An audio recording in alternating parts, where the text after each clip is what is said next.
At the beginning of this book, we find the people of God in something of a tough spot. They're slaves to their despotic Egyptian overlords. The hardship and the sorrow that they face is wearing them down, and they cry out to God in desperation. And that's when things start to shift. They go from captivity to freedom. It's a rough ride, but the name of the book, Exodus, means the way out.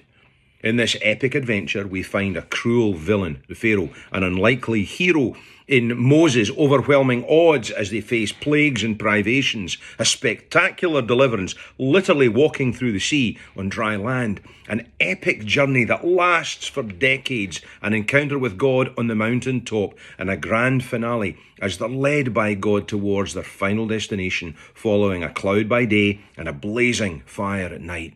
Through this epic adventure, God not only shows himself to his people, but for the very first time in the history of any God, he tells them his name. He provides them with everything that they would need for this journey, but again and again they turn on God and wish that they were back in Egypt.